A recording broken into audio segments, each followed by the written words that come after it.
Hello, this is a guy who likes fanfiction and is too lazy to read, so here is Liege in audio form. Check the description for the links to the author. Chapter 26, A Random Day. She heaved a heavy sigh as another stack of papers was put on her desk and shot a glare at Seath. "Isn't it lovely?" Seath asked happily, seeing so many paperworks about the peace treaty and Srang's agreement to hear the teaching of Siros, to the point that they sent a lot of paperworks for you to sign and approved on their behalf, and for Dmitri, he said, smiling. If she didn't have enough respect for Seath and she didn't love Manuela enough, she would have already set him on fire for this. "There is a festival today," she said slowly, to commemorate the celebration for the peace treaty between Fodlan and Srang, she said, glaring at Seath. "And?" Seath asked. "I have high hopes to enjoy this day with Shay," she exploded. "We are looking forward to it." "And then, what?" she said. "You have us both on duty this very day. He is in charge of the castle's security and I'm stuck here doing paperworks," she said in frustration. "Such as your duties as Archbishop," Seath said with a nod. She groaned in response as she tapped her fingers on the tabletop. Adding to Seath's actions, Shay seems like he doesn't even mind spending the day away working. He even let Seath take her away for Archbishop duties and quickly agreed to be the one in charge of the security duties this day and tomorrow, leaving absolutely no time for the two of them. "Isn't that nice, Your Grace?" Seath asked. "Not only have we found a strong addition to the Knights, but also one with incredible devotion to his duties, and not to mention a great work ethics that might have rivaled Cyril's devotion," he said. She felt the surface underneath her hand crack as she tried to clench her fist before an idea hit her. Shay is more than willing to ignore her for work, and Seath is in danger of being set on fire by her. "Don't you dare," Suthies hissed in annoyance. "Would you rather I set Seath on fire, Suthies?" she asked. "I'd rather that you don't, but I'd rather that you don't neglect your duties as Archbishop either," Suthies said. "Well, it could only be one, and I'd rather keep Seath around, and I know Manuela would agree to the sentiment," she said as she cast the divine pulse and time froze around her. "And I think this will catch a certain knight's attention, and maybe I can have him to myself if I get lucky," she said as she left her seat and walked out the door of the office she is in. "Just use your authority over him instead of using these stupid mind games with him," Suthies said in frustration. "I would," she said, "if he wasn't too thick-headed," she said with a bitter and annoyed smile. "I would call him slow," Suthies said. "And Arvel would call him an idiot," she said as she grabs her cloak and left her quarters. "That he would," Suthies said with a soft laugh as they left the castle grounds and into the town below. Time resumed its flow as soon as she is out of sight. "Come and find me if you want to drag me back to the castle," she said with a mischievous smile. "Sir Shay," she muttered. "Meanwhile, so, do your best, your Gra. Seath said as his eyes landed on the empty desk beside him. "But how, Byleth?" he screamed in annoyance as he realized how she managed to sneak past him. "What do you mean she snuck out?" he exclaimed as soon as Seath delivered the news that the Archbishop snuck out and left her own work for the day. "How could you, Seath?" he asked. "How did she dash?" he asked before he realized the disturbance he felt earlier. "Right," he said, pinching the bridge of his nose. "Divine pulse," he said. "She sure is pissed about today if she is willing to use a very, very powerful spell just to get the two of you out of the castle," Arvel said. "She have been hard to deal with these days," Seath said. "And she is neglecting her duties in dash," he said. "Or you are being insensitive towards her," Arvel said. "What?" Seath asked in confusion. "Her Grace might be one of the most important people in Fodlan, but don't forget that she is also a young woman experiencing her life for the first time. The world seems to open up to her," Arvel said. "And considering how eager she is to spend time with Shay, the same person you keep on taking away from her side," he said. Seath said. "Just let them have a break for once, Seath," Arvel said. "They deserve this after what happened a week ago," he said. Seath was about to say something. "I'll bring her back, Seath," he said, trying to appease Seath. Seath nods at him before he left the castle grounds. Are you really going to drag her back to the castle? Arvel asked. You know that she used divine pulse to catch your attention, right? He asked. We have a duty to fulfill, he said simply. Arvel chuckled to himself. What? He asked. Nothing, Arvel said as he navigated through town, searching for Byleth. Where in the world did she run off to? He muttered as he arrived at one of the parks. He looked around and was about to leave the park when he heard a familiar voice singing a song alongside several children. He followed the sound and found Byleth playing jump ropes with several children. A tussle of flower, please bring me a gift for the next moon, oh dear sweet wyvern, Byleth sang as she starts to jumps. One red flower for my mother, she sang as she jumps. Two green flowers for my father, she sang. Three violets for my troubles, she sang but missed the rope and stumbled down. Not again, Byleth muttered. You lose again, big sis. One of the kids said in delight. You are really bad in this game, big sis, another kid stated. That's because I'm wearing a dress, Byleth said. Excuses won't make you any better. Another kid said with a toothy grin.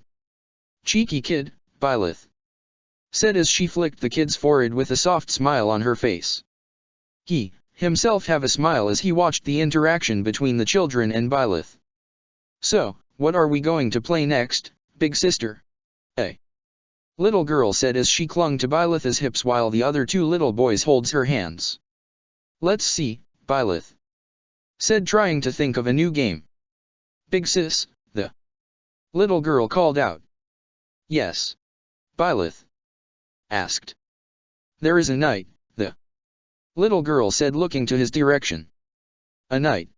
Byleth asked looking towards where the little girls is looking to before their eyes meet and a smile appeared on her lips. Took you long enough, Circe, she said. He stood upright from the tree he is leaning on. You are not exactly easy to find, milady, he said before his eyes landed on a jump rope. I haven't seen this in a while. He said, this certainly takes me back, he said with a smile. Do you want to play, Mr. Knight? One of the boys asked as they looked at him with awe in their eyes.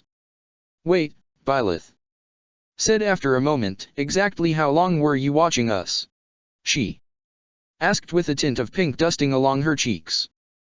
Just long enough to hear your lovely singing and long enough to see you tumbling down, my lady, he said with a smirk. Just so you know, Byleth said, it's because I was wearing a dress and high heels, she said. He just laughed softly at her retort. Whatever you say, milady, he said. You don't believe me, don't you? Byleth asked. I wasn't saying that, he said. Wanna play with me for a while? He asked the children. I don't mean to brag but I'm rather good with these, he said happily. Really? One of the boys asked. Certainly, he said. Are you sure you are up for the challenge, mister? One of the boys asked with a smile. You don't think I'm? He asked with a raised eyebrow. Nope. The little boy said proudly. Just so you know, mister, he said, me and my siblings are the master of the jumping ropes. The little boy said proudly. Is that so? He said with a smile. The two boys nods proudly. He is about to say something when there you three are. A woman's voice said. We've been worried sick, a man's voice said. Mother. Father. The children said as they ran towards the man and the woman. We are playing with big sis over there, the little girl said pointing towards Byleth. Big sis? The man asked before his eyes widened as his eyes landed on Byleth. Why your GGRA-, the woman said in wide-eyed astonishment upon realizing that she is facing the archbishop in the flesh. Byleth smiled and signed to mother to keep it quiet. The mother bowed in respect. I hope they are not too much trouble, my lady, the mother said. Byleth smiled softly as the little girl ran up to her, latching herself again on her hips. They are such darling little angels, Byleth said, returning the embrace. I have such a delightful time playing with them, she said, patting the girl on the head. We are honored to hear such a thing from you, Our Lady, the father said. Too bad, huh? The little boy asked with a toothy grin, revealing an adorable gap between his teeth. Yeah.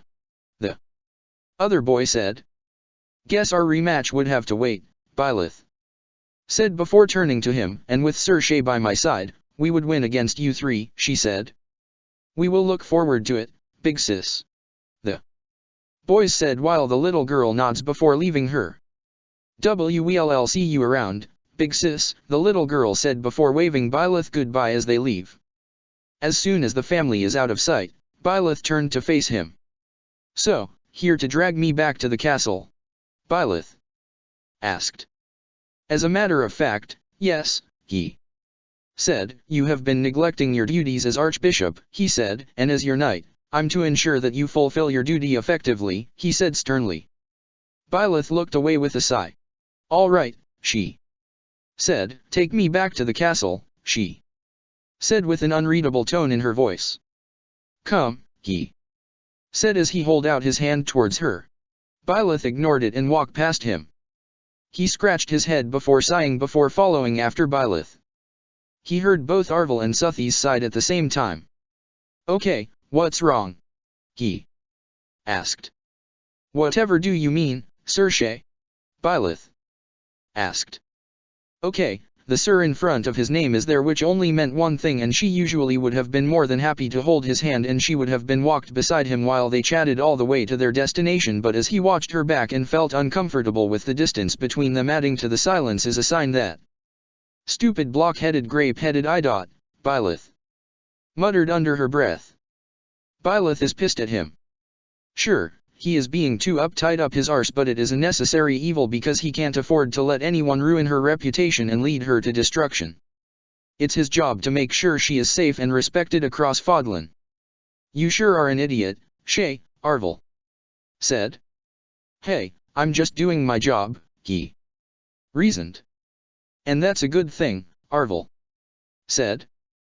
Biryut, he asked. Try to listen to your employer's voice from time to time, Arvel said. Isn't that what I'm doing? He asked. No, Arvel said. Explain, he said as kept a keen eyes on Byleth. You are listening to Fodlan's voice and not hers, Arvel said. You are fulfilling what Fodlan wants, but you are ignoring what she wants, and what she wants is to spend the day with you, he said. She wanted you wholly to herself, even if it's just for the day, Arvel said. He thought about this as he took a long look towards Byleth's back. He just doesn't get it, she thought in dismayed. Just be direct to him, Suthies said. But, she said. I know it's embarrassing, but you won't be able to move forward with him if you keep on beating around the bush, Suthies said. Your point exactly? She asked. She remembered being direct to him, and she wasn't exactly subtle when she is telling Shay what she wanted. Suthies sighed. That was in regards of state's affairs, she said, trying not to curse Geralt again for leaving Byleth utterly clueless and in turn defenseless when the battle is about love. You are surprisingly subtle when you wanted to tell him that you just wanted to spend time with him, Suthies said. She tried not to blush at that. It wasn't anything but, I mean, she tried to retort. Suthies just chuckled. Just be honest with him, she said. Just tell him what you wanted instead of playing mind games with him, Suthies said gently. The twerp is slow, yes, but he is not stupid. Just be honest with him and tell him that you just wanted to spend the time with him, she said. She understands Suthies, she do. But the thought of letting Shay know that she just wanted to spend time with him for purposes that wasn't involving their respective duties is mortifying. What if he thought that it was indecent and he would try to distance himself from her again? The memory of him avoiding her and being cold to her still hurts, and she definitely doesn't want a replay of that. So, keeping whatever this feeling from him is the only best course of action. What is more painful than having him distance himself away from her again? It is the thought of letting this burning and suffocating sense of wanting and unease fester inside her heart. Or was it something else? Suthies laughs softly. She is about to ask Suthies something when she felt a familiar gauntlet-clad hand take hold of hers. She can't help but grimace at the sensation. She prefer to feel the warmth of his hands instead of the cold armor that covers them, but she will take what she can. Let's take a detour, Your Grace, Shay said softly as he squeezed her hand gently and softly before leading her away from the castle's direction. And just like that, whatever annoyance, whatever frustration or any semblance of anger melts away from her and dissolved into the pleasantly cool air of Faergus and was replaced with the soft feelings of affection and a warm sense of contentment upon hearing the way his voice dissolved into a gentle tone comparing to his normal and cheerful voice that she admittedly loved listening to whenever they are in public, and this tone that she deemed that she very much loved to be for her alone. And where are you taking me? She asked. As I told you, Shay said as they went to a different path. We are taking a detour, he said as he took them towards a meadow. She admired the way the setting sun made the meadow light in that brilliant crimson color before it slowly becoming darker as the sun lets itself rest for the day and let the moon shine its brilliant light to the world. The fireflies slowly emerges from their home, slowly illuminating the meadow's colorful and beautiful Fionas, making them shine as though they are some kind of precious stones. They sat down side by side as they admired the scenery. Shay said scratching his head shyly, I was thinking of taking you here tonight, he said, sneak you out when we are done for today and, Shay said as he started to mumble away from the topic. She smiled adoringly at him. How did you find this place? She asked. I can't sleep last night, Shay said uneasily. I have something on my mind and took a walk to clear it when I stumbled upon this, he said. And why did you take me here first? She asked. You could have taken some other woman, she said, trying to ignore unease that came with that statement. I could, he said, making her instantly fight the urge to recoil as she felt something murky inside her heart when he said that. But, Shay said as he looked away from her. But, what? She asked as she gently nudged his head back to her direction and promptly felt her heart beat frantically upon seeing his face tinge with a red hue and a shy look in those purple hues she loves to drown into. You are the first person that came to mind, Shay said softly as he looked her in the eyes, and there appears to be no other than you that I would love to share this place with, he added softly. And just like that, she felt her heart skip a beat and felt her face heating up. Really?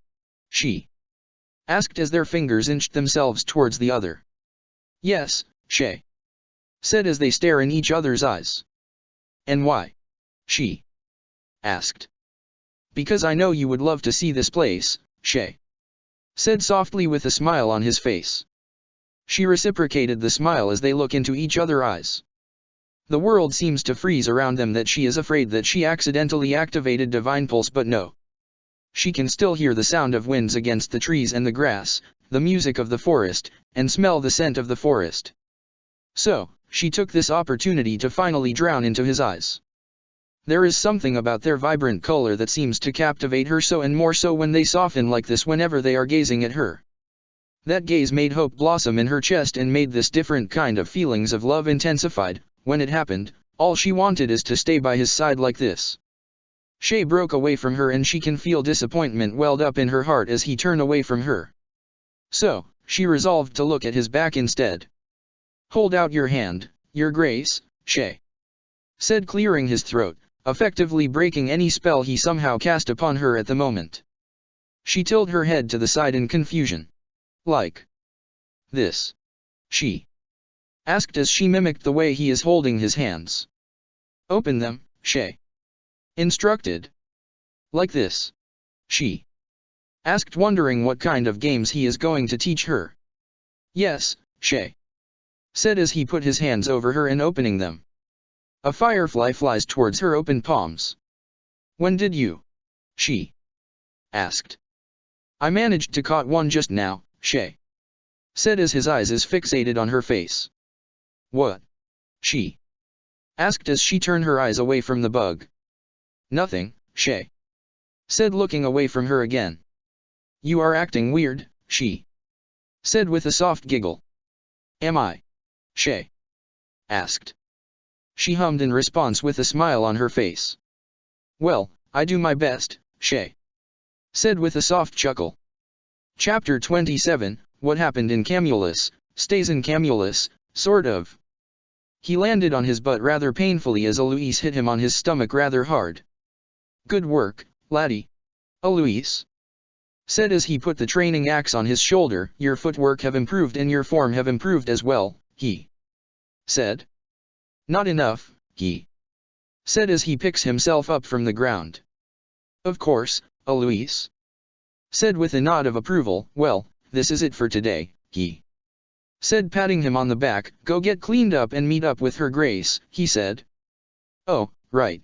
He said, I have to escort her to the chapel down Camulus, he said. Yes, Alois said, best not to keep her waiting, laddie, he said. I won't, he said as he started to clean after himself. Well, see you, laddie. Alois said as he started to leave the training ground to get ready for the morning service in Camulus. You are not helping me? He asked as Alois leave. Nope, Alois said. What happened to never making her wait? He asked in deadpan voice. You are her favorite, Alois stated. Just smooth talk her and you'll be alright, he said with a wave, or better yet, bribe her of something like a night out of town, Alois said with a loud laugh as he left the training ground. I hope he knows that, Arvel said. Don't, he said with a sigh. Just, don't, he said. Gotcha, Arvel said. But a night out in town with her grace doesn't sound bad, he said. Maybe I'll sneak her out later, he said. She will like that, Arvel said. She will, he said as he started cleaning the training ground. And what are you muttering about, Circe? Byleth asked from behind him. You are supposed to be in your quarters yet, your grace, he said with a small smile on his face. And that's a bad thing? Byleth asked as she crossed her arms over her chest. I was supposed to pick you up at your quarters, but now that you are here, he said, you have denied me the whole picking you up for the morning thing, he said. Well, Byleth said as she started to walk towards him. I'm waiting for you and I got impatient, she said as she took some of the training equipments, and that's how I decide to go look for you, Byleth said. Isn't that a bit too impatient? He asked as he followed after Byleth and took half of the equipment she is carrying. Well, you know her by now, Suthies said. Whatever do you mean, Suthies? He asked, looking towards the necklace. Suthies is about to say something before Byleth gripped the pendant to at least muffle whatever Suthies is going to say. Nothing, Byleth said, gripping the pendant tightly. You two are being too cryptic lately, he said towards the goddess and the archbishop. Arvel just let out a chuckle. He looked at the pocket watch hanging on his belt. Not you two, he exclaimed. You are pretty slow, Suthies said. Hate to agree with this overgrown lizard, but indeed, you are a pretty slow fellow, Arvel said. It made me ashamed to be associated with you sometimes, he said. What the hell are you two talking about? He asked, quite offended that he have been called slow for unknown reason, at least to him. Anyway, Byleth said, clearing her throat and trying to suppress the blossoming red on her cheeks. You better get ready since we are going to leave in about 30 minutes, she said. Alright, he said. I'll take care of things here and Byleth said. Absolutely not, he said as he hastily finished cleaning. Alright, Byleth said, raising her hand slightly in surrender. Geez, you are way too overprotective lately, she said.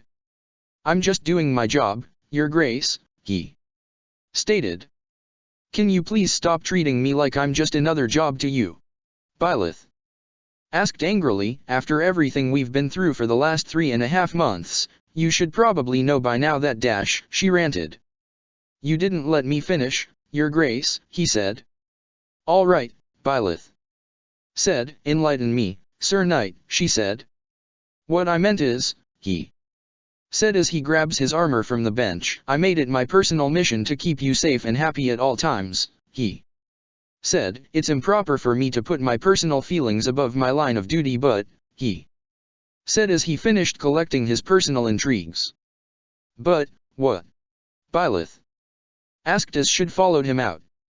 I feel that it's only right to want to protect you and to keep you happy, he said, considering that you are the most important person to me, he said, and I'm not only saying that because you are my boss or anything. I know in my heart that you are precious to me and I will do anything to be able to fight by your side to any oncoming battles you have to face, he said. Just know that you have my sword arm whenever you need it, he said.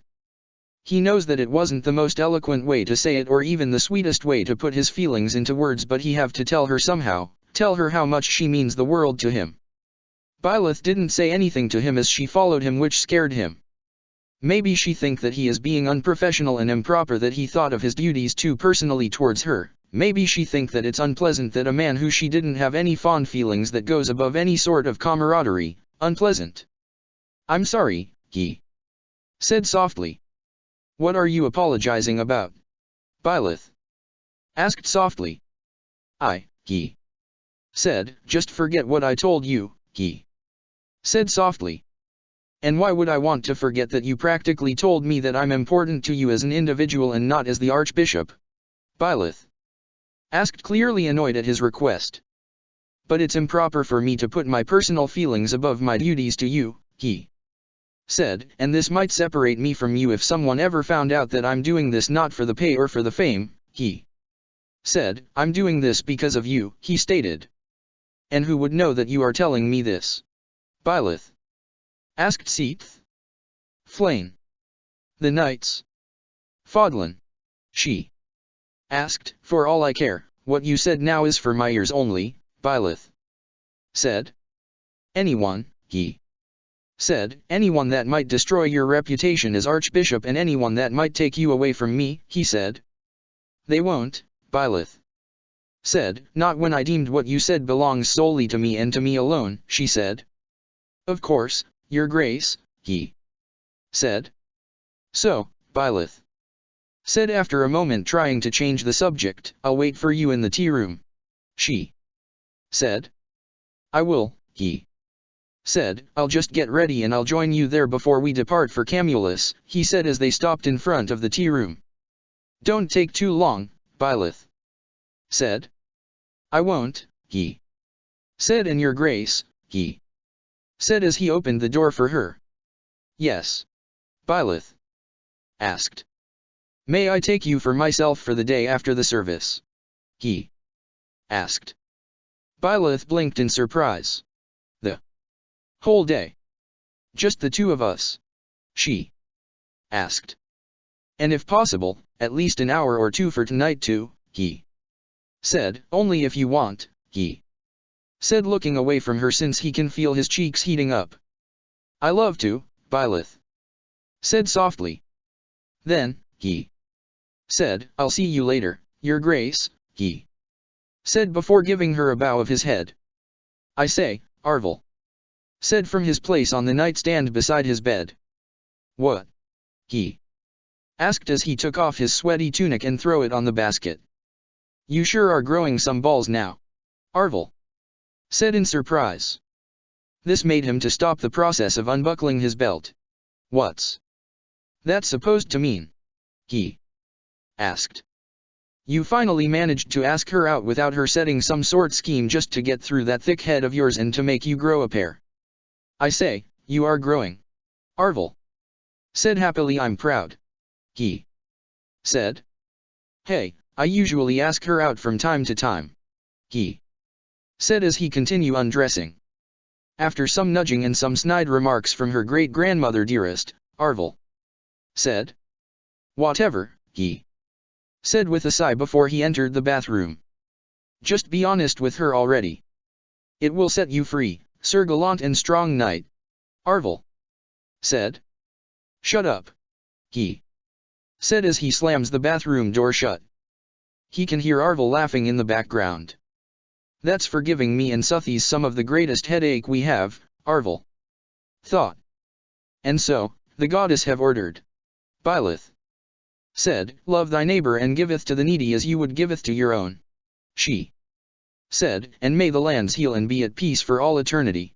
She said, this words rang true, Byleth said rang true, for we have made peace with our neighbors from the north.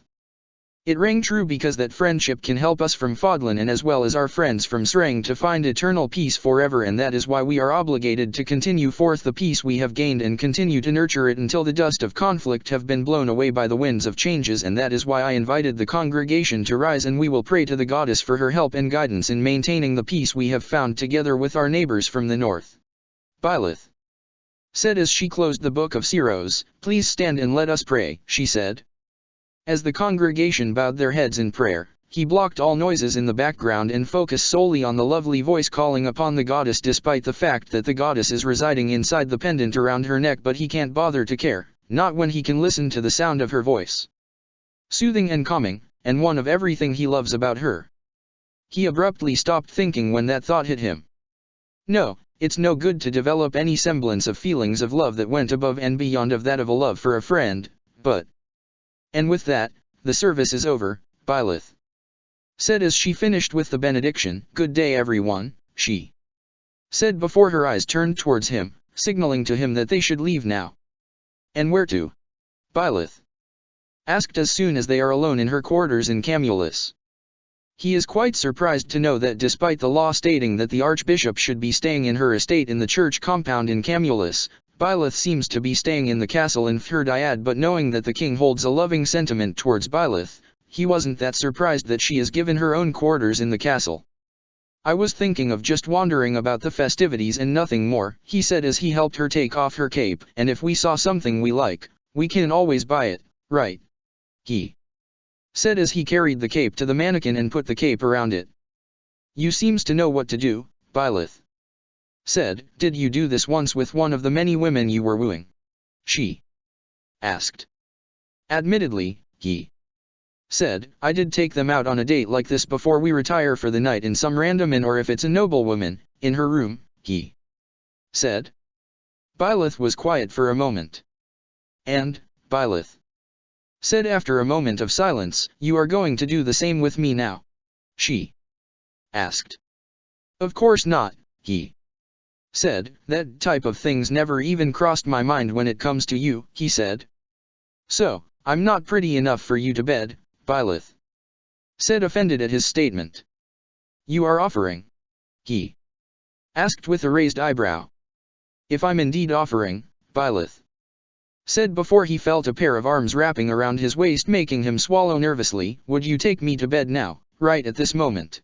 She asked. He closed his eyes at that question before he turned around to face her, startling Byleth. What? Byleth asked cautiously. Are you absolutely sure, Your Grace? He asked intently, looking in her eyes. If you are willing to accept, Byleth said, and there is a bed over there she said before she was cut off with a surprise squeak that seems to come from her as he took her in his arms and carry her to the bed. Byleth called out as her back hit the soft surface of the bed. What are you she is about to ask as he got on top of her and immediately froze like a deer facing a hunter's bow as she stared into Shay's intense gaze before he started leaning towards her, arms pinned by him and body covering hers, trapping her between the bed and him. She closed her eyes in anticipation as Shay gets closer and closer to her, her heart beating like she is running 1,000 miles an hour, and maybe she was, and felt his forehead on hers. Please, Shay said softly as he leaned his forehead on hers and started intertwining their fingers together. Don't ever offer something like that to someone you don't love or doesn't even want to touch, he said. So, I'm really not pretty enough for you, she said. Even if she started this as a joke, the fact that he is outright refusing her right now stung, and she suddenly felt insecure upon his refusal. That's not the case, Your Grace, Shay said as he closed his eyes. Then, what? She asked impatiently and rather irate. You are not the type of woman that someone can just bed one night and then be discarded the next, Shay said, "You are not someone that deserves to be used as a means of temporary pleasure and release," he said as he opened his eyes and looked directly into her eyes. "That's why," Shay said as he separated from her. And she almost let out a complaint at the loss of him. "Don't offer something like that to someone you don't love," Shay said as he rubs her head affectionately before he stands up and walks towards the door. "I'll wait for you at the back," he said, opening the door. "So, take your time," Shay said as he left before closing the door behind him, leaving her staring at the ceiling. "Moron," she muttered under her breath as she lay on her side, wallowing in a mixture of disappointment and frustration at Shay. "The twerp is surprisingly soothing," thought as Byleth lay on the bed for a couple of minutes, trying to gather herself and calm the erratic beating of her heart, subdued when it comes to her, soothing. Thought the only thing that came to mind. "I'm thankful that the thought of taking advantage of her doesn't even cross his mind, but he is too cruel to do this to her," soothing thought. "Even if he did this out of concern for her, he is still being cruel," soothing thought. "Isn't that a little mean?" Arvel asked. "A necessary evil," he said as he walks the empty hallway of the cathedral. "She have to know that she just can't offer something like to anyone," he said, "even if she said it in jest," he said. Arvel hummed. "You might say that, but," he said. "But, what?" he asked as he exited the building. "Nothing, just," Arvel said with a heavy sigh in exasperation and in frustration. "You are a moron," he said. "Now, you are just being mean to me without any reason," he said as he exited the chapel to wait for Byleth. Chapter 28, Pride and Apologies. "Again, Flame said as she grabs the teacup in front of her. "Can you stop pouting in my presence, Your Grace?" she said before taking a sip of the cup of sweet apple brew tea. "What happened anyway that put you in a foul mood?" she asked. She let out a huff to express the frustration she is feeling right now. "Shay," she muttered in a mixture of adoration and frustration. "Ah, Flame said, "What is the problem now?" she asked. "Guess," she said, annoyed and frustrated. "Sure, Shay spent all day with her, and that even extend to the late hours of the night when they visited the night market in Fhurdiad, courtesy of Sreng, and window shopped and bought stuff they both fancy. Hell, he even brought her a jewelry with a single sapphire hanging on the bracelet it was, and the body of the bracelet itself is adorned with several diamonds that she almost suspected that it was stolen, but as she realized that Sreng is just rich in those materials. So, what is wrong that put her into a foul mood? Simple. That stunt he pulled on her before they left the chapel at Camulus. It have her feeling a flurry of different emotions all day yesterday, and it even put her in a foul mood now. Because he is being a brickhead? Flame asked. Exactly, she said with a sigh as she picked up her cup. Flame took a moment in order to take a deep breath and steeled herself to listen to yet another problem her cousin and her knight have. What did he do? She asked before she took a sip of her cup. He took me to bed, she simply said. And Flame promptly spat her drink back to her cup, spraying the tea back onto her face. What? Flame screeched. He did? She exclaimed. She raised an eyebrow at that reaction. Details. Flame said, tell me every juicy details. She said, oh, goddess. I better notify the monastery, this will be a reason for celebration. Flame said. It's nothing big. She said, uncertain at how she is supposed to receive Flame's reaction. How is it nothing big? Flame asked. Did he disappoint? Or he didn't do enough for you to finish? She asked. He left me laying there to wallow in my frustration. She said. How crude. Flame said angrily, a man should always make sure his lady is always satisfied in life. She said. Right. She said with a nod, but I'm quite glad that taking advantage of me didn't even cross his mind, and I know he is trying to scare me from ever doing something like that, she said. Wait, what are we talking about? Flame asked blinking in confusion. What are we talking about? She asked blinking in confusion. I thought we are talking about how you and Shay finally got promiscuous with each other. Flame screamed. No way. She said blushing. Oh, Flame said in disappointment. Why in Suthy's name are you disappointed? She asked. No reason, Flame said blankly before sipping her tea. You are angry with him and all, but we all know that if he ever did something romantic or sweet to you, all transgressions and fault he have done will be absolved by the Archbishop herself, she said. I don't forgive him that easy. She retorted. Oh yeah? Flame asked. I don't. She said. Whatever you say, Your Grace, Flame said. Name one time I forgave him in the snap of a finger, she said, challenging Flame to say something. Do you really want to know? Flame asked with a raised of amused eyebrow. She hesitated to answer Flame as soon as she saw her raised her eyebrow, but shakes her head and steeled her resolve. I suggest that you don't answer her, Byleth, Suthies said. I have a pride to protect, Suthies, she said. I'm sure she can't name one instance dash, she said. I can name 4 at a minimum, Suthies said. And I can name 10 at maximum, Flame said. You should listen to Auntie, Your Grace, she said. She glared at Suthies at that. Glaring at me won't resolve whatever mess you got yourself into, Your Grace, Suthies said. Shot away then, Flame, she said to her cousin. I'm sure that you are bluffing, she said with a proud smile. It's your call, Flame said as she brought down her teacup. Her Grace is angry with me, he said as he parried a blow from Eloise. What did you do this time? Eloise asked as he blocked an attack from him. Well, I purposely gave her a scare, he said as he blocked a particular hard blow from Eloise. Talk, Eloise said coolly as he keeps pushing his weapon down on him. He gave particular hard shove to Eloise that managed to throw him off of him.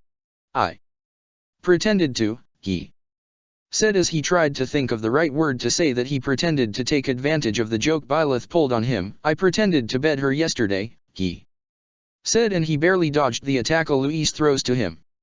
You did what? Eloise screeched as he sent a flurry of strong attack on him. How dare you do such a thing? He said.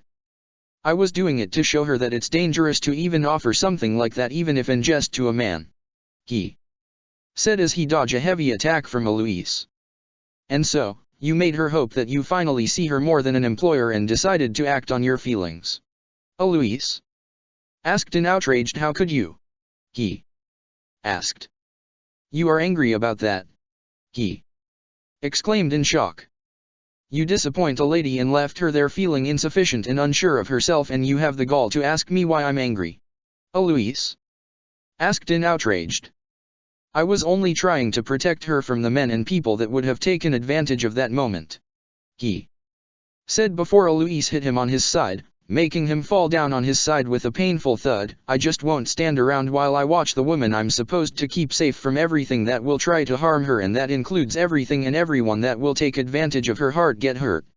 He declared. I won't just stand and do nothing while the world hurt her, he said. Eloise took a deep breath before he let out a heavy sigh. I know you are slow, but I never anticipated that you are this slow, he muttered as he massaged his temple. That's the second time he was called slow when it comes to Byleth, and it's starting to grind on his nerves since he doesn't have an ounce of idea why he is being called slow. Well, Eloise said, if she is angry with you because of that, he said, you'll somehow find a way for her to forgive you in a blink of an eye anyway, he said. Why worry now? Eloise asked. Well, he said as he felt a cold shiver up his spine. I'm afraid that the stunt I pulled on her might permanently damage our current relationship, and that's the last thing I want, he said. Just whisper sweet nothing to her, Circe, one of his fellow knights said. And maybe give her flowers too, another said. That always seems to put her in a good mood for the rest of the day. Another said. Flowers. He asked. I did indeed give her flowers whenever I came back from a mission or on a patrol, but I believe that you are exaggerating about a single flower putting her in a good mood for an entire day, he said, blinking. And he have been sure that his fellow knights, and Arvel, shared a collective sighs as soon as he finished that statement, but maybe he is just imagining things. Just do it, laddie, Alois said, putting a hand on his shoulder with a sigh. I can't believe she really did name all of them. She thought as she reads missives after missives. You do have a soft spot towards him, Suthies said. I do not. She retorted. It's just hard to be angry with him for long knowing that he have a lot of good intentions behind every actions he do, she said. That's why I say that you have such a soft spot towards him, Suthies said. One gentle look from him and you are a goner, or one sweet sentence will effectively turn you putty in his hands, Suthies said. What is the point of denying it again when everyone can practically see how much you wanted him? Suthies asked. She blushed at that. I don't have that towards him, and I'm not a goner or anything you just say when it comes to him, she said. In fact, I won't forgive him that easy this time around, she said with a prideful upturn of her nose. Oh, Suthies said. Just you watch, Suthies, she said. I have steeled my resolve and not even Shay can break it, she said in determination before her ears perked as soon as she heard the sound she loves so much at the same time she hates so much, the sound of his footsteps. She loves it whenever he returned home to her and hated it when he have to leave for a mission. Whatever you say, Your Grace, Suthies said with a laugh. She ignored that as she heard a soft knock on her door and took a deep breath. Come in, she said as she turned her eyes on another missive, and this time from Ferdinand. I have come to report to you, Your Grace, Shay said with a bow. Go on, she said, still looking at the missive and trying to stop herself from looking at Shay. As far as the patrols and security around the towns and the castle, there seems to be no signs of disturbance or any signs of malicious people or intent, Shay said. She nods. Is that all? She asked. Actually, Shay said as he scratched his head while looking to the side, I wanted to say that I'm sorry for my inappropriate actions to you yesterday, he said. I don't mean to offend you or make you feel uneasy, Shay said. All I wanted is to show you that not everyone is going to take something like that as a joke, and they might take advantage of you, and I want you to see that, he said as he walks closer to her desk. All I want is to have your best interest at heart, and I want to keep you safe from everything and anyone who will bring you harm, including this, Shay said. So, I hope you find it in your heart to forgive me and hopefully, start talking to me again, he said as he put a blue hyacinths on her desk.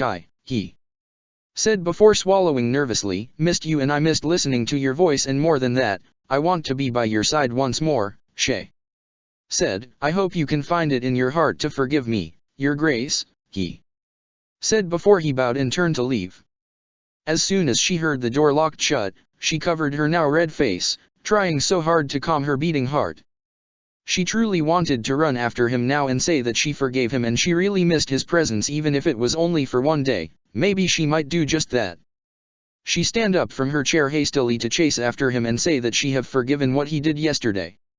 As far as steel is, Suthies said with a laugh, yours is quite rusty, she said.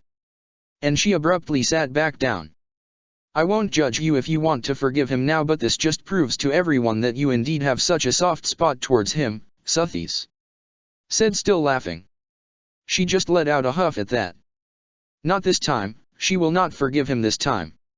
Acting tough won't help your case, Suthies said, and this time laughing loudly. Just go and run into his arms and forgive him, and then declare that you love him and wanted for him to throw you in the nearest bed and make sweet passionate love to you.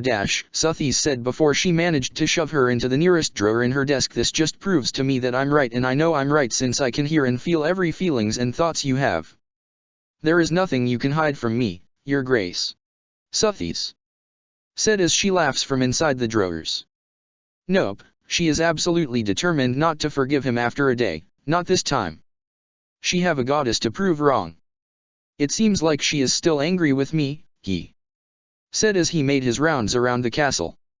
Well, after leaving her anticipating and wanting like that, Arvel said, I say she have every right to be pissed at you, he said. I wonder why is that?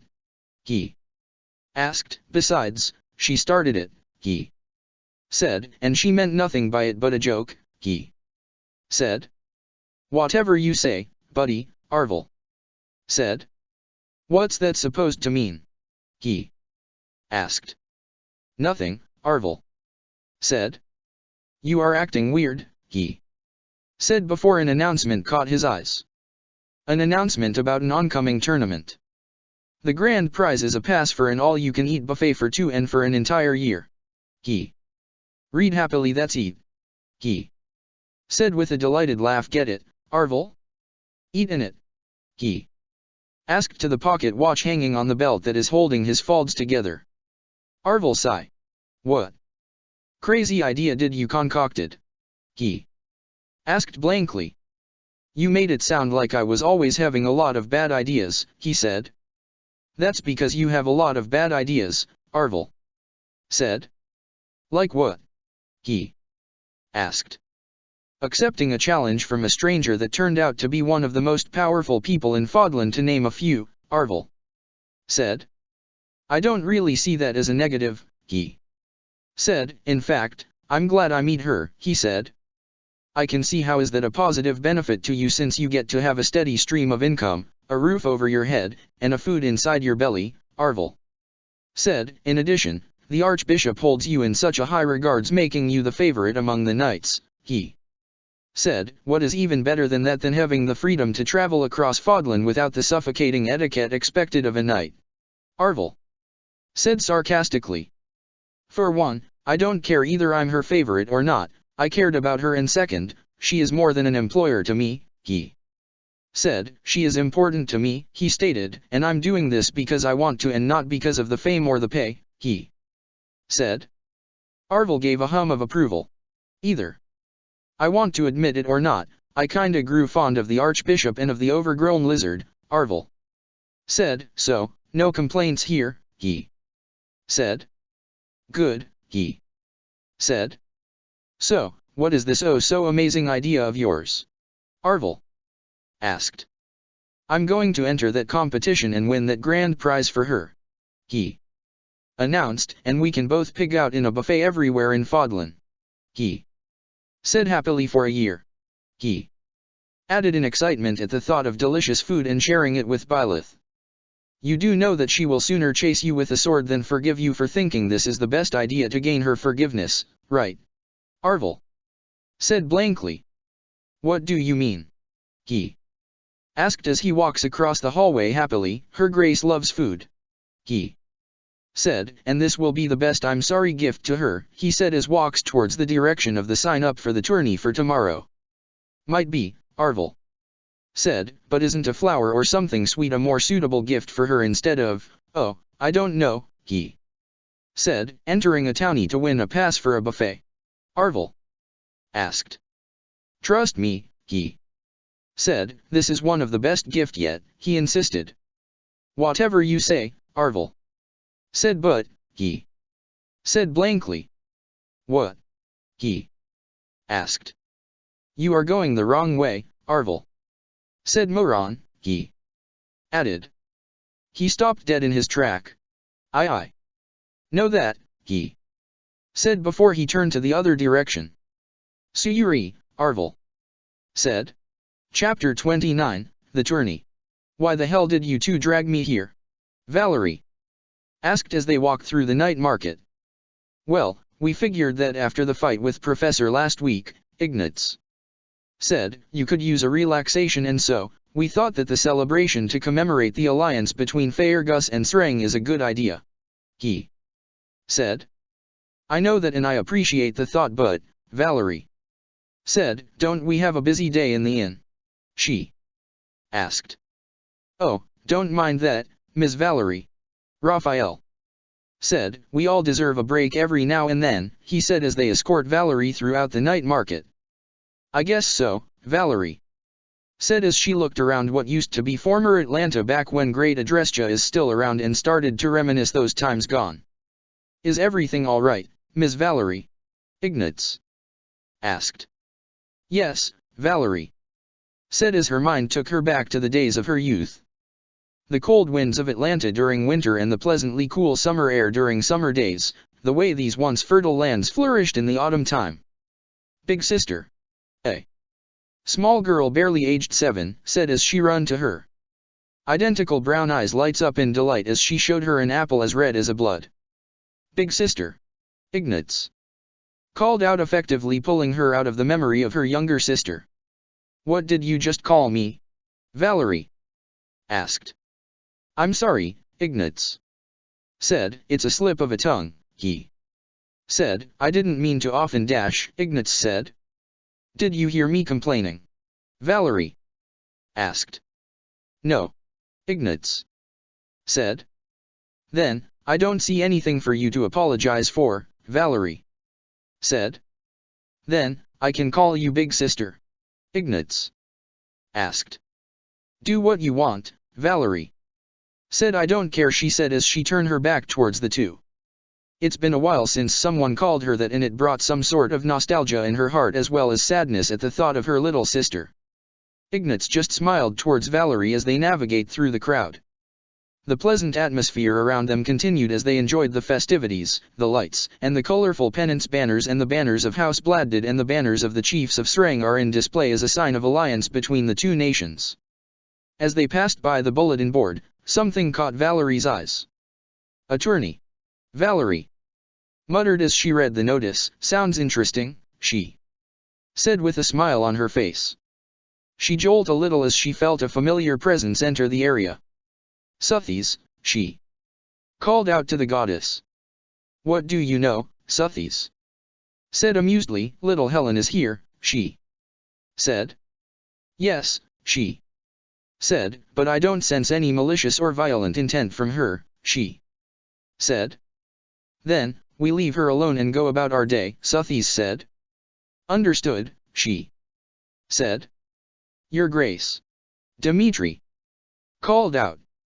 I was just talking to Suthies, she said. About what? Dimitri asked. An. She said, trying to conjure the perfect way to describe her relationship with the mourner of Atlanta. Acquaintance. Suthies interjected. Yes.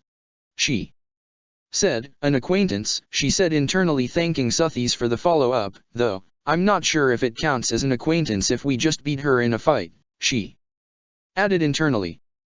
Even warriors who lose to the other will view each other as friends, Byleth, Suthies said in amusement.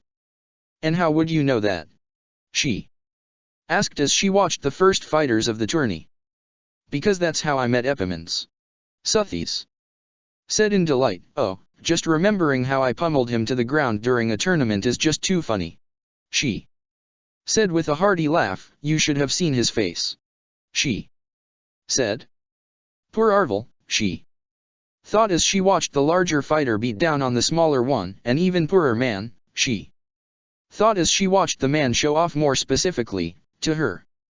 If she can recall, that man is one of the sons of someone from the lower nobility. Seems like that victory is dedicated to you, Your Grace, Dimitri said. I can see that, she said. And Dimitri asked.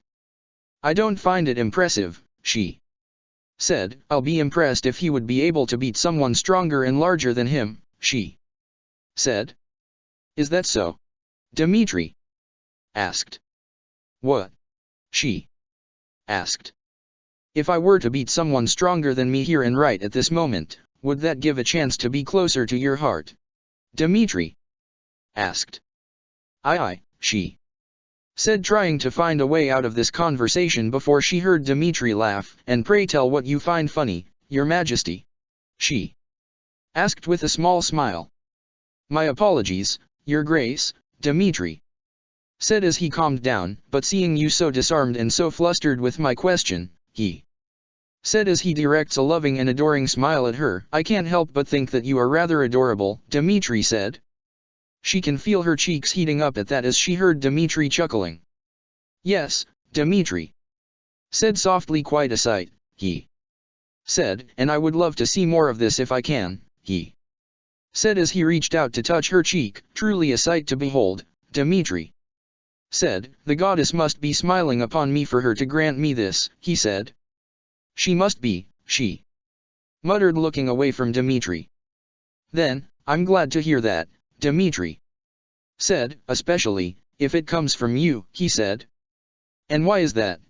She asked. Because you are the keeper of the goddess, Dmitri said. Whatever you say from here on out will be regarded as law and not even a king can dispute your words now, he stated. She didn't say anything and just focused on the current fighters. And promptly sat up when she saw Valerie stomping hard on her opponent's stomach with a bored side, and did she the man underfoot panting? Guess some people love that kind of stuff. Someone you know, I assume, Dmitri said. Yes, she said. She is the acquaintance me and Suthies are talking about earlier, she said. She seems strong, Dmitri said. She is, she said, remembering what happened a week ago. I guess we have a winner for the second round, Dmitri said. Unfortunately, she said as she saw Valerie giving her a smile and a wave. I would have preferred the other one, she muttered with a huff as she sat down with a groan when Valerie gives a mocking flying kiss to her before she went back out inside. She seems, Dmitri said. Ugly? Ill-mannered? Annoying? She asked. I'm going to say nice but sure, Dmitri said. If only Dmitri knows. Still holding a grudge about the last fight, huh? Suthies said. You can't blame me, she said. She gave me quite a beatdown, she stated. Well, if it wasn't for that then your beloved knight and you wouldn't have made up, Suthies said. And her heart abruptly skipped a beat as she remembered how Shay got to her in time, just like those heroes in the novels Ash and Ingrid loves to read. How those heroes managed to save their loves just in the nick of time, and Shay at that moment just managed to capture the perfect image of a knight. Can you please keep your thoughts to yourself, your grace? Suthies asked blankly. Was it my fault that we can hear each other's thought? She asked. Well, Suthies said, swoon quietly. She retorted. I wasn't swooning. She said, I'm swooning at how lame he looks that time and how cheesy he is, she said, appearing just in time to save me and looking so, she said as she realized what she is saying and finally noticing the giant grinflame have an unreadable look in Dimitri's eyes, and all the people that was seated near her. And you like cheesy, Suthies said. On a food. She retorted. And Shay, Suthies said. Oh. Flame interjected. She have a bad feeling about this. Shay and cheesy. Flame said Shezzy. She said. And therefore, I shall christen him from here on out as Sir Shezzy. Suthies said, the knight of cheesiness and everything lame. Suthies proclaimed. Hooray for Sir Shezzy. Flame exclaimed loudly. And she have to fight the urge to hide her face as she felt it reddening as she heard the audience repeat the name, and she have to fight the urge to use Divine Pulse as soon as Shay is revealed to be the next contender and the audience boomed his new name. Please, stop, she muttered as Shay shot her a confused look as to why he is being called that. She have to apologize to him about that later. What? Flame asked with a giggle. It's adorable, she said. That's right, Suthies said. I know he would prefer a more intimidating nickname rather than an adorable one, she said. He should be thankful that we have given him an adorable nickname. Suthies said in a huff. Whatever you say, Suthies, she said as she focused on the purple-haired knight, and instantly, Shay seems to light up as soon as he noticed her looking at him. Shay waved his sword arm at her enthusiastically with a happily smile on his face. Isn't he adorable, Your Grace? Flame asked with a huge grin back on her face. He reminds me of a puppy, Suthies said. It's cute, she said. You should forgive him, she said. No, she said. Come on, Your Grace, Flame said. Look how eager he is to gain your forgiveness, she said, referring to Shay, who is still happily waving at her, and in turn she can hear several girls cheering and saying how adorable Shay is, and thinking that he is waving at their direction. Well, he is waving to her, smiling at her, and seeking her. Her. That's for her. Not for them.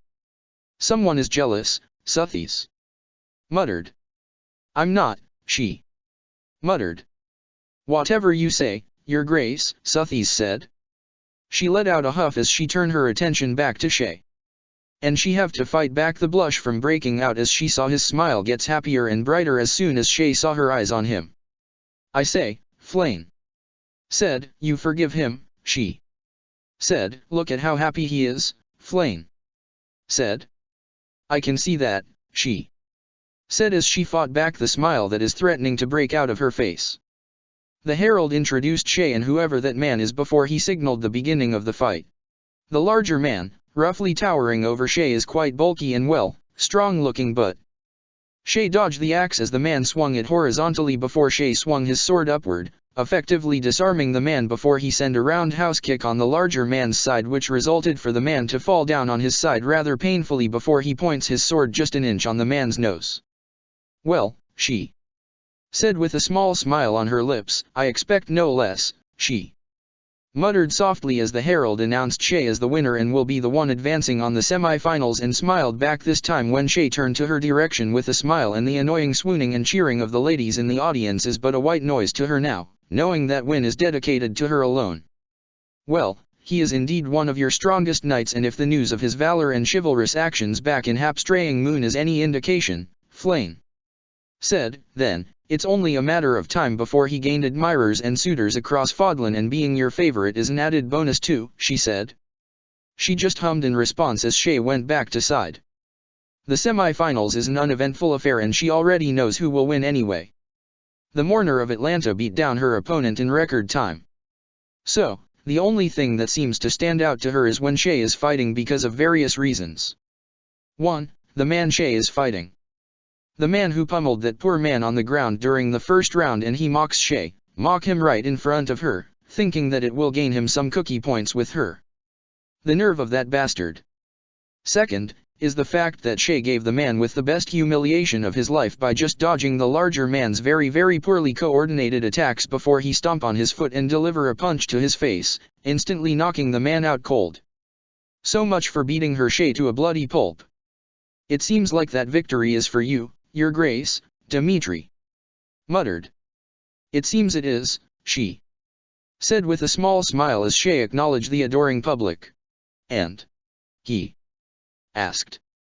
Well, I can't show favoritism among the contestant now, she said with a smile plastered on her face as Shay caught her eyes again. Dimitri didn't say anything.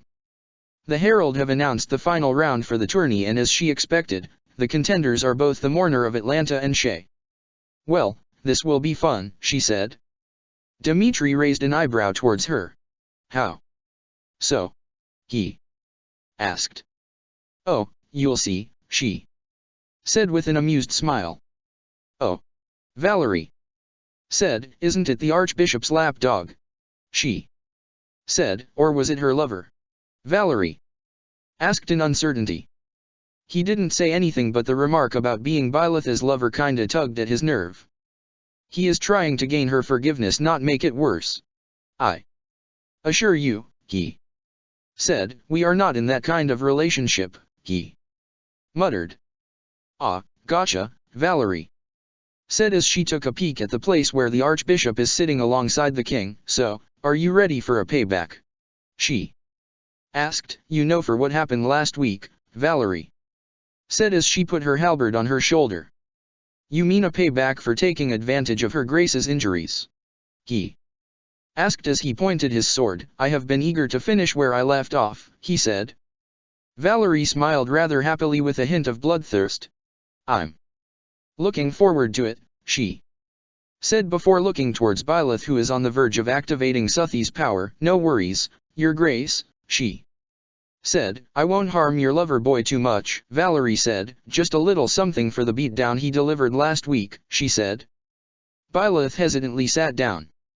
Now, how long were you gonna make a lady wait, good sir? Valerie asked, turning to the herald, who is sweating profusely upon feeling the wrath of the archbishop along with the members of the audience. Seems like the midget is a force to reckon, Valerie thought in amusement. All right, the herald said as he wiped his forehead with a white handkerchief. We now have come to the final round for the tourney. The herald said, these two contenders will demonstrate their skills and may the best man and woman win. The herald said as he signaled them to start. They went around with each other, sizing one another for a while before they both charge at each other. Their blades met with a loud and oddly satisfying clang. Not bad, boy, Valerie said. I couldn't have said it better myself. He said as he used enough strength to throw her off a little further before he dashed off, following her before she regained her footing. Valerie quickly regained her footing and managed to parry his blade in the nick of time with a hard swung of her halberd. He recoiled from the force of the blow as her halberd clashed with his sword, momentarily throwing him off balance, but a moment is all Valerie needed in order to defeat him.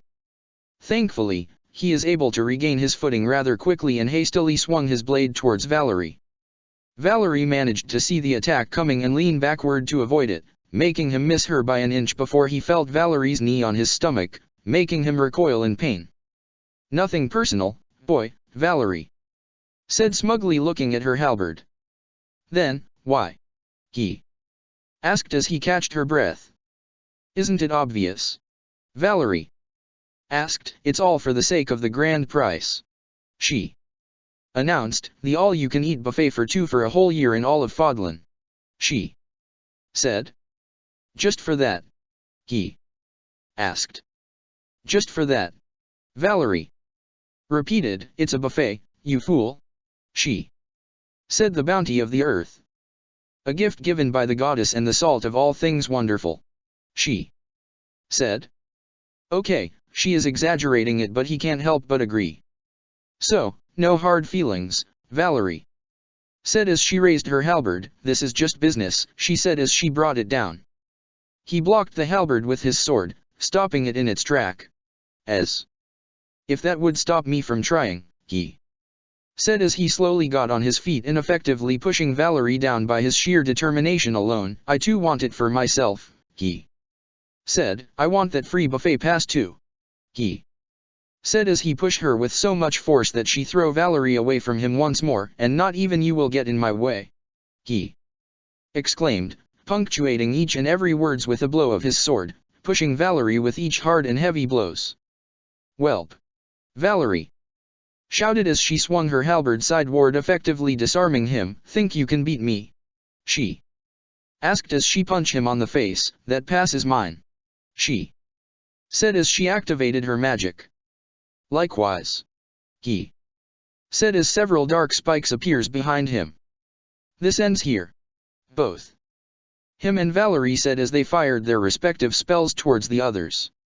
There must be something magical about that buffet pass, Flame said as she watched the tournament ground be riddled by explosive fires and spikes at the same time the clashing of swords. She just let out a heavy sigh as she watched the scene unfold. Dark magic from both sides being thrown left to right while blows after blows was thrown, hitting the two ED contenders to exhaustion. Until they stopped after an half hour of throwing spells and blows, and the two fighters are standing face to one another, panting and exhausted before they charge to the other with their fist, hitting each other with a very heavy sound of crunch. The two stood there frozen before the winner is, the herald said, Circe of the Knights of Syros. He announced. Valerie fell down on the ground in exhaustion. The crowd cheered as he emerged victorious. You win this round, kid, Valerie said as she lay down on the ground unable to move due to the excessive use of her power. Maybe next time, Miss Valerie, he said. Maybe, Valerie said. Good fight, Miss Valerie, he said. You too, boy, Valerie said with a chuckle. You are a bigger fool than I initially thought you are, Arvel said. Leave me alone, he said as he looked at the most coveted grand prize in excitement before he heard a man in a kid's voice talking. I'm sorry for failing you, Son, the man said to the kid. He recognized the one as the one who got beaten in the first round by that burly man he faced in the semi-finals, the one who keeps showing off to Byleth. As long as you are fine, Dad, the kid said, hugging his father's head. I thought I could treat you to something good for a whole year, the father said. I'm sorry, he said. It's fine, Dad, the kid repeated. He looked at the pass and father and son and back again before sighing. He did plan to give the pass as a gift to Byleth, but... Excuse me, mister, he called out to the father. Oh, Saoirse, the man said with a bow. What can I do for you, good night, the man asked. I want you to take this, he said as he held out the pass towards the man. But I couldn't possibly dash, the man said. Just, he said with a sigh. Just take it, he said. But dash, the man said. Look, Palestine, he said harshly. If I said it's okay, then it's okay, he said. Besides, he said, looking to side, I was going to use for my own selfish reasons, he said, so, I insist you take it, he said, looking towards the boy. The boy seems malnourished and looks like he haven't eaten in days, and he knows this measly grand prize won't help them in a long term, but the man and his child needed this more than he do. The man said as he hesitated to take it. Thank you, Saoirse, he said. Don't mention it, he said with a wave of his hand as he leaves. Back to the drawing boards again, he said as he scratched his head. How about the flower you found earlier, Arvel said. That wasn't near enough, he said as he fiddled with his pouch. What is not enough? Byleth said as she appeared from the corner. Your Grace, he greeted. For someone who wanted the pass so badly, Byleth said. You seems to give it up very quickly, she said. He said. Yes. Byleth asked as she crossed her arms. I want to give it to you, he said, as an apology gift, he said. For what? Byleth asked. For that time when I gave you a scare, he said. I don't recall that, Byleth said. You must be mistaken, she said. With that, he somehow knew that she forgave him. Your Grace, he called out as he took hold of the flowers from the pouch and walked closer to her. Yes. Byleth asked before she abruptly froze in surprise as he carefully tucked her hair behind her ear along with a red chrysanthemum. Another? Byleth asked softly with a smile. Yes, he said as he moved his hand on her cheek. A measly gift from a small man such as myself, Your Grace, he said with a slight smile. Byleth merely smiled as she pulled him closer once more. Every flowers you give me always give me indescribable happiness, she stated. He softly leans his forehead on hers and laughs softly in relief. Really? He asked. Yes, Byleth said with a contented sigh. I'm happy to hear that, Your Grace, he said. Chapter 30, The Night of the Ball. It seems like it's the last day for the celebration, he said as he helped Eloise clean the training grounds. Yes, Eloise said, and to end the celebration, the king will be throwing a ball as a way to introduce some of the culture Gus and Fodlan have with Srang, just as they shared theirs to us for the last few days, Eloise said. Then, we'll be going back to the monastery after? He asked. That's right, Eloise said, and this time we are preparing for the goddess rite of rebirth, he said. I bet everyone is eager to celebrate this year, Arvel said, considering the overgrown lizard have come back in all essence of the world and is now residing inside that pendant, he said. That's right, Eloise said, we'll see an influx of pilgrims and devotees that is going to the monastery, he said. It would be a very busy day for her Grace, he said. I hope she won't be pushing herself too hard next month, he said. She'll be fine, Eloise said. She have us helping her, right? He said, putting a hand on his shoulder. You know it, he said. As I was saying, she said before Ingrid, Dmitri, Felix, Sylvain, Mercedes, and Annette alongside their respective houses. I want all the heroes' relics of each descendants of the 10 elites surrendered by the time of Blue Sea Moon, she said. Pardon my impertinence, but why the sudden order of surrender, Your Grace? Former Margrave Gautier asked. Suthies, she called out to Suthies. They are the bones of my fallen comrades, Suthies said. It's only right to bury their remains after being used as weapons of destruction for so long, she said. The dead must be laid to rest, Suthies said. And so, we decided that we will bury the remains during the goddess rite of rebirth at the Holy Mausoleum, she said. We understand that, but, former Margrave Gautier said, what are we going to use to defend the lance? The Lance of Ruin is an essential weapon for defense in Gautier territory against Desh, former Margrave Gautier said. Against Sreng, which we have reached an understanding and is now an ally of the United Kingdom of Fodlan, she said, but I understand where you are going with this, and that is why, me and Lady Rhea have found a replacement for the weapon, she said. We will have it prepared by the time of the rite, she said. Isn't that a bit tedious for you, Your Grace? Dmitri asked. Nothing I can't handle, she said with a shake of her head. Not with the monastery personnel or Shay is around, she said. But, Dmitri said. As long as there is nothing going to happen next moon, then I'll be fine, she said. Besides, Shay is an overall reliable person, she said. I'm sure everything will be alright, she said. Pretty lofty praises towards Sir Shay, Your Grace, Felix noted. The praises I give to him is not without root, she said. After all, I did witness his strength for all these past months we've been together, she said. And how so?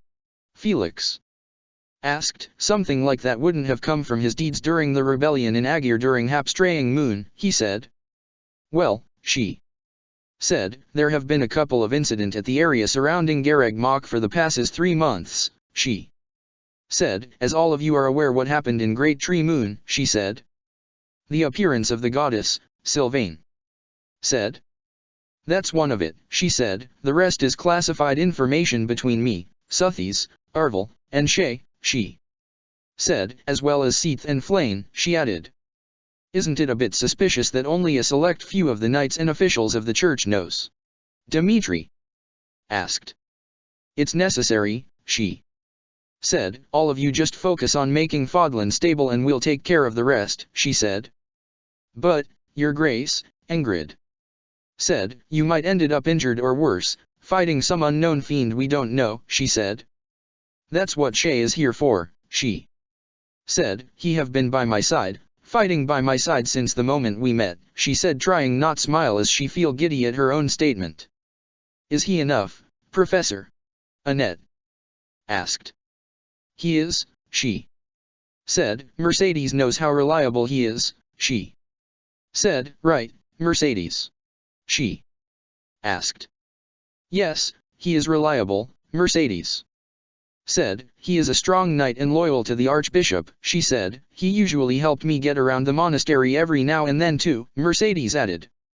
If that's the case, then I shall give a reward for helping my love, Sylvain said. Anyways, when will the wedding be held, Sylvain? She asked.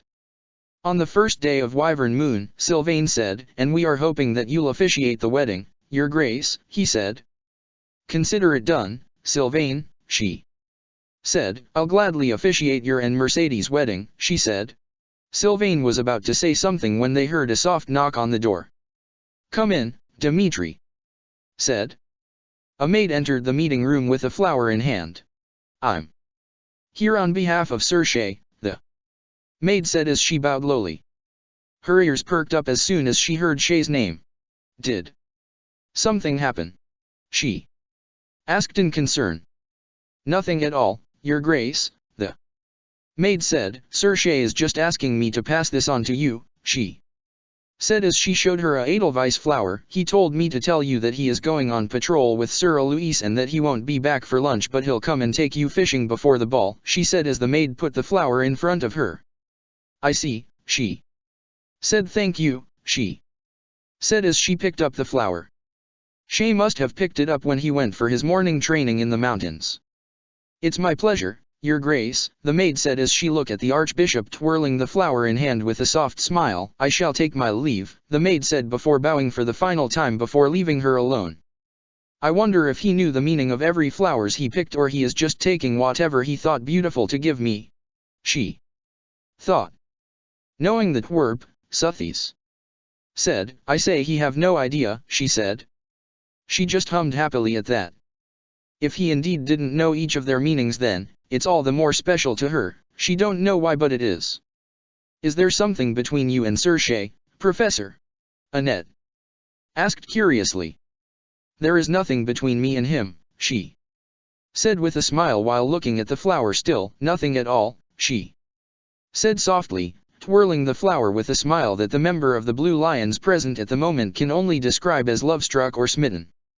All the while Dmitri watched a smile so mesmerizing, so enchanting paint her face in a beautiful light that he can't help but feel jealous and anxious towards the man that have been by Byletha's side for less than he have been with her, and somehow managed to gain the affection and love he seeks for himself. It seems like he is fighting losing battle, but as he watched that love-struck and smitten smile on her face and saw the light of happiness shine in her eyes, it made him more determined to fight for her love, to be made worthy for her. And it wasn't a losing battle if Byletha's affection is still unrequited, it just meant that he have to work harder to be able to nudge her heart to his direction. That took longer than I anticipated, he said as he stretched his arms up. Better apologize to her then, Arvel said. That's the first thing I'll do, he said. I did broke a promise to her today, he said. Now, what to give her, he muttered. Well, a smooth voice said from the other end of the hall. Fancy running into you here, he said. Margrave Gautier, he greeted with a bow. Circe, the Margrave greeted. What may I do for you this fine afternoon, milord? He asked. Nothing much, but the fact that I wanted to invite you for a tea, the Margrave said. I'm afraid that I can't come, milord, he said. And why is that? The Margrave asked. Her Grace is expecting me, he said. The Archbishop is getting ready, so we speak, Sylvain said, as the ladies in waiting help her, he said. I need to report to her, he said. You can report to her later, the Margrave said. In the meantime, let us have a nice chat over tea, he said with a friendly smile. Even though the Margrave is smiling, he can't help but feel uneasy. I can't, he said. The Archbishop is waiting for me, he said as he tried to get away from the Margrave. Please, I must insist, the Margrave said. I suggest you abide to his request, Arvel said. It won't hurt anyone if you just go out for tea with him, he said. What do you say? The Margrave asked. He heaved a heavy sigh. I shall graciously accept your invitation, your excellency, he said with a bow. Splendid, the Margrave said. He watched as the nobles dance around the ballroom. Their movements reminded him of those graceful ballerinas in the various valets he attended during his jobs as a mercenary. A flash of white and dark teal caught his eyes as she danced with several noblemen. All are elegant, all are wealthy, and all have standings worthy of her, and once more he is reminded of his lot in life. He is a nobody. This world of grandeur and fine titles is not a world he belongs in. That reminder made the court suit he is wearing even more restricting. His eyes caught sight of Byleth once more, and he was almost blinded by her radiance. Wearing a beautiful white and gold off-shoulder court dress that seems to highlight her figure modestly and quite beautifully, giving a tease of what she usually hides underneath her archbishop's cloak. Her hair was put into a simple half-halo braid, and the tiara she usually uses when she is not doing any service sat atop her dark teal hair. Light makeup was put onto her face to highlight her soft features even more, and of course, Suthies hang around her neck, the stone, encased in a gold and silver around the edges, while the white and green fire and light burned brightly inside the stone. Under the golden glow of the ballroom, she looked otherworldly, unreachable by a mortal like him. He closed his eyes and remembered his conversation with the Margrave earlier. I'll cut to the chase, the Margrave said. What is it you're after with her Grace? He asked. Excuse me? He asked as the Margrave calmly took a sip of his tea. Is it wealth? fame? The Margrave asked, or is it her crest?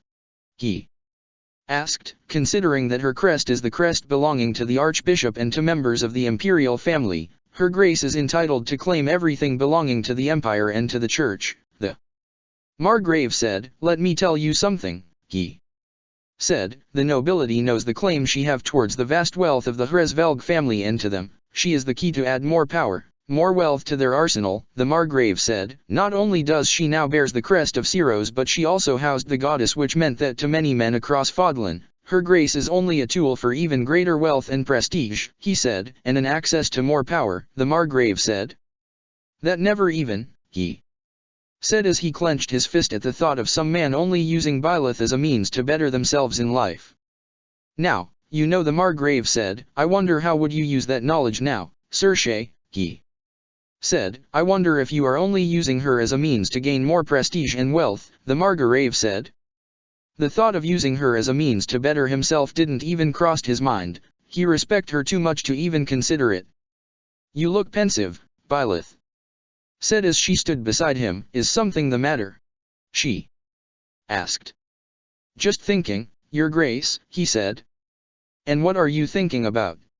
Byleth asked. Just about how to keep you safe, he said. And why think that when you are in a party such as this when you could be dancing with a lady of your choice? Byleth asked. That's because I'm on duty, your grace, he said, and I'm your bodyguard and my duty is to keep you safe. It's only right for me to think about your security details and all, he said. Byleth hummed softly. I'm happy that you are taking your job seriously, she said as she put her fist to her face, the same way when she is thinking or teasing him. Maybe I should help and avoid dancing altogether, she said. You can't do that, he said. You have to entertain the nobles tonight, he said. I do, Byleth said, but I can't just throw all the burdens to you while I have fun, Byleth said, unless, she said. Your grace, he said sternly, knowing that she is already hatching some sort of mischief that probably involves him as usual. What?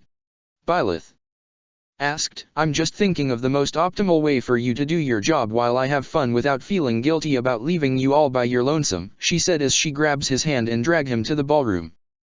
Your grace, he exclaimed as he was pulled toward the center of the dance floor, all eyes on him, calculating him, and judging him. What? Byleth asked as she guides his hand on her waist. I'm supposed to dance and you are supposed to protect me while I dance, she said as she intertwined their fingers before she put her hand on his shoulder. So, why not just dance with me? Byleth asked. Since I can dance and you can keep a close eye on me, she said. It's a perfect setup, she said as the music changed to a slow waltz. I said dance with a noble, he said as he sighed. Not me, he said. You said entertain a noble but you never say anything about dancing with one, she said. You know what I mean, he said. And I'm just doing what you mean, Byleth said. I already entertained some nobles and now, I'm dancing with a knight which is also a noble of sort, she said. Why are we splitting straws again? Byleth asked with a raise of an eyebrow. He said before he let out a exasperated sigh before smiling. I guess I can't argue with that, he said. You make a fine point, he said. I always do, and I do wonder why you insist on arguing too, Byleth said as they started to sway to the slow tempo of the waltz.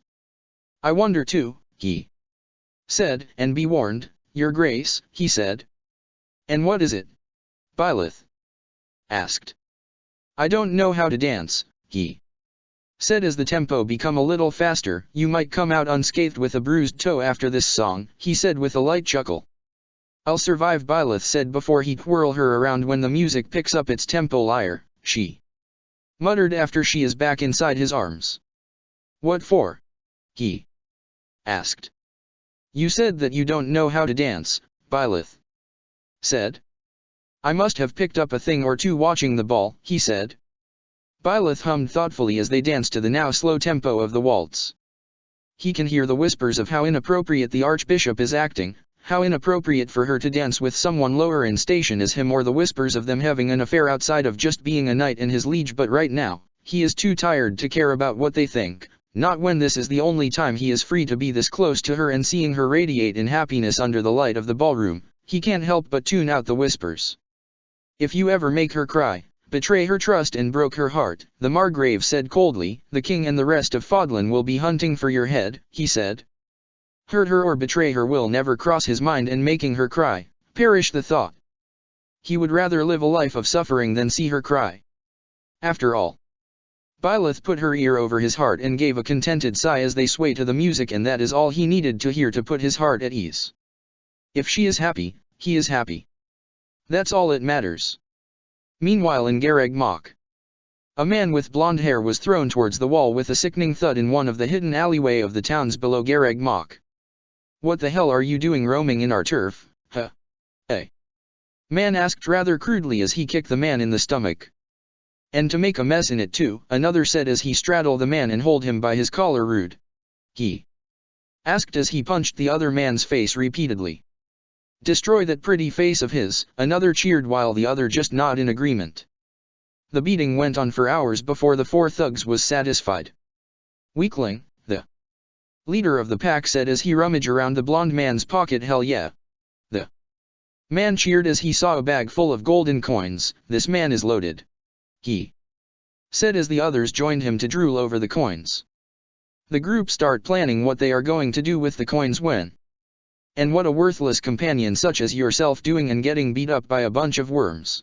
A woman asked as she appeared in the empty alleyway. What the hell you say, bitch? The leader asked as he turned to be meet with a stunning woman with dark hair and pale complexion to the point that she seems to be glowing in the brilliant shine of the moon above. Judging from her fancy garments, she is from a noble family. Oh, what do we have here? He asked as he and along his group of thugs turned their attention towards the woman. A stray little kitten wander about, the man said as they surround the woman and put his arms around her shoulder. A freebies came, one of the members said as he started groping at her thigh. Can we have her once you finished, boss? Another one asked. The woman just sigh before she shakes off their hands off her. Aren't you going to answer me? She asked impatiently. Anaximandros. She asked. The blonde abruptly stood up as smoke started to emit from his wounds and injuries as they healed under the cloak of night. Quite. You're yapping, Bias, the man Anaximandros said as he scratched his short blonde hair, musing it a little. Well, be more useful. Bias said, I don't want us to fail just because you are useless, she said. Whatever, Anaximandros said with a shrug of his broad shoulders, if you are flapping your mouth too much, the least you can do is do your lot, yeah? He said as he stood tall before shoving one hand in his pocket. Bias rolled her eyes. Coming from a worthless man, she said, and what are you doing? Bias asked someone. The thugs felt a cold chill so suddenly as soon as the woman asked that. You are being paid as an insurance, Bias said, so, do your job, she said in annoyance. Heracles. She said. My, a deep voice suddenly said, you have quite a mouth on ya, he said as he appeared from the dark corner of the alleyway. A muscular man in his late 30s wearing a simple white tunic with its collar turned up with the strings of his tunic untied revealing his pectorals a little and dark blue trousers and black boots. Graying hair slicked back neatly and purple eyes glowing in the dark as though a sinister warning to everyone not to come close or else. Well, you are a useless guard. Bias said, you even let them beat up Anaximandros.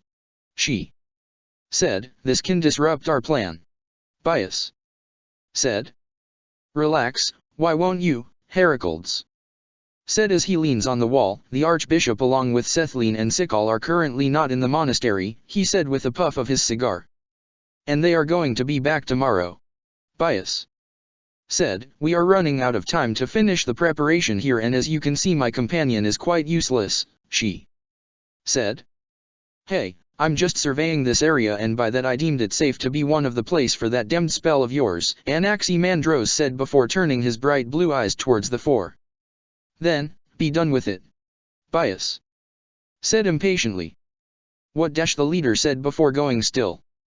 Well, consider yourself lucky, Anaximandros said as he put his spear, Gibalg on his shoulder, red eyes glowing in the dark. I feel merciful tonight, he said with a wide and bloodthirsty grin as his eyes turned back to blue. The men stood there baffled before their bodies was split open by several chains, splashing them with a crimson rain and throwing the men's organs at their feet. Crude as usual, Bias said with a scoff. Leave me alone, Anaximandros said. Do your job, woman, he said. Bias shrugged her shoulders before a magic circle appeared underfoot and started to reconstruct the dead bodies as it input some kind of spell to the defiled remains of the men. The three men walks away as though nothing happened.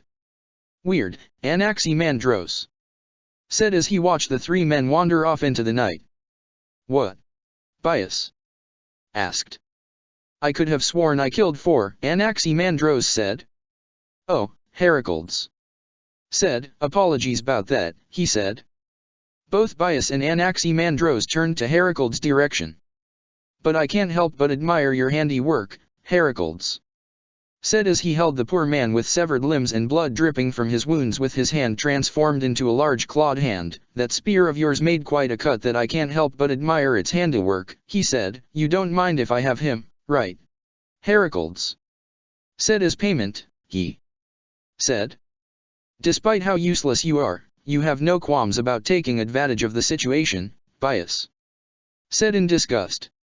Heracles merely smiled. Go ahead, Bias said.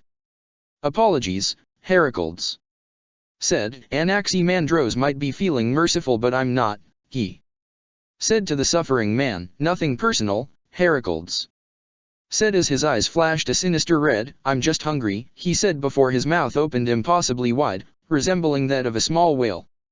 The man wept loudly as he saw several rows of sharp teeth in the endless void that the man called a mouth before he wept no more as he was devoured by this monster in disguise.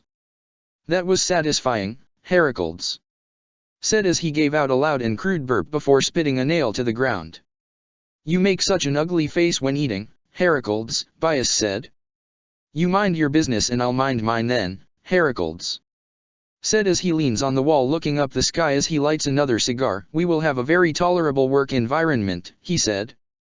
Bias merely gave an annoyed groan as she looked at the monastery. At the goddess rite of rebirth, they will launch their attack, but for now, it's time for the preparation for their upcoming battle with the Fell Star and her vessel. Check the description for the links to the author.